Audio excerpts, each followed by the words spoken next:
Hello नमस्कार प्यारे विद्यार्थियों, कैसे हो आप सभी। मैं आशा करता हूँ स्वस्थ होंगे, मस्त होंगे, एकदम ज़बरदस्त होंगे। प्यारे विद्यार्थियों, राजस्थान के अंदर जो चतुर्थ श्रेणी कर्मचारी की तैयारी कर रहे हैं उन विद्यार्थियों के लिए ये क्लास बड़ी खास और कमाल की रहने वाली है। और जो विद्यार्थी वाहन चालक की तैयारी कर रहे हैं वो भी इस क्लास को चूक मत जाना, क्योंकि इस क्लास में पता चलेगा किस लेवल के प्रश्न आने वाले हैं, प्रश्नों का पैटर्न किस प्रकार का होगा, कितनी गहराई पर पढ़ना है, कितनी पर नहीं पढ़ना। तो इस क्लास को आपको अंत तक वॉच करना है। तो बिना देरी के क्लास को शुरू करते हैं। पहला प्रश्न है पहला प्रश्न है, लोहे पर जंग लगना किस प्रकार की अभिक्रिया है। तो कौन सी है? भौतिक है, रसायन है, पृथ्वीवर्ती अभिक्रिया है, इनमें से कोई नहीं। तो इसका सही उत्तर हो जाएगा रासायनिक अभिक्रिया। क्या हो जाएगा? रासायनिक अभिक्रिया। सेकंड क्वेश्चन, चींटी के डंक में कौन सा अम्ल पाया जाता है। चींटी के डंक में कौन सा अम्ल पाया जाता है? सिट्रिक अम्ल, एस्ट्रिक अम्ल, मेथनॉल अम्ल, लैक्टिक अम्ल। कौन सा अम्ल पाया जाता है? डी, एस्टिक अम्ल। तीसरा प्रश्न, जंग लगने पर लोहे के भार में क्या परिवर्तन होता है। कम होता है, बढ़ जाता है, समान रहता है, इनमें से कोई नहीं। तो क्या होता है? डी, बढ़ जाता है। नेक्स्ट क्वेश्चन, मनुष्य के सुनने की क्षमता कितनी होती है।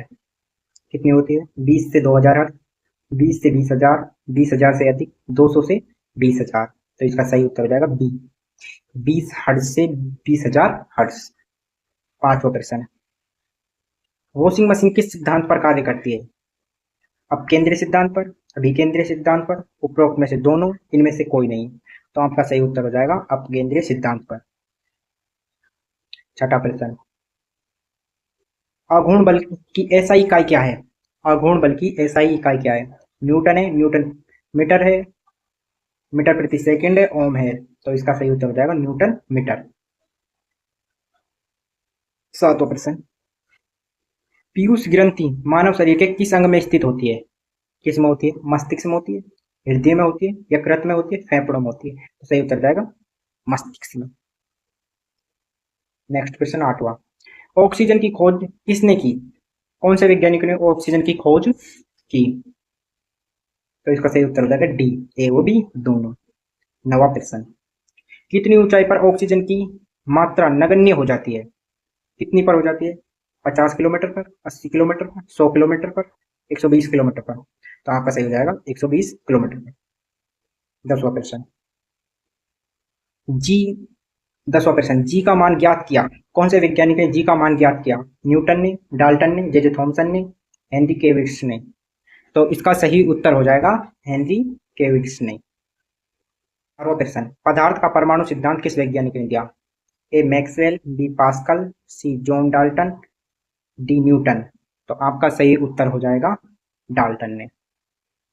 12वां प्रश्न, आघूर्ण बल की एसआई इकाई क्या है। आघूर्ण बल की एसआई इकाई क्या है? तो क्या है आघूर्ण बल की एसआई इकाई? न्यूटन है, न्यूटन मीटर है, मीटर प्रति सेकंड है, ओम है। तो आपका सही उत्तर हो जाएगा बी, न्यूटन मीटर। 13वां प्रश्न, निम्न में से कौन प्लाज्मोडियम परजीविका का वाहक है। प्लाज्मोडियम परजीविका का वाहक कौन है? मच्छर है, मक्खी है, चूहा है, इनमें से ये सभी है। तो आपका सही उत्तर हो जाएगा ए, मच्छर। 14वां क्वेश्चन, अस्थि मज्जा में रुधिर कणिकाओं के निर्माण को क्या कहा जाता है। अस्थि मज्जा में रुधिर कणिकाओं के निर्माण को क्या कहा जाता है? हीमोफोलिया, मेटोपोलिसिस, ल्यूकेमिया, पोलिसीथीमिया। तो आपका सही उत्तर हो जाएगा ल्यूकेमिया। आखिरी प्रश्न 15वां, निम्नलिखित में से कौन सी गैस चूने के पानी को दूधिया कर देती है। तो कौन सी गैस कर देती है? तो आपका सही उत्तर हो जाएगा बी, कार्बन मोनोऑक्साइड। अगर ये क्लास आपको अच्छी लगी तो चैनल को सब्सक्राइब और वीडियो को लाइक करें। धन्यवाद।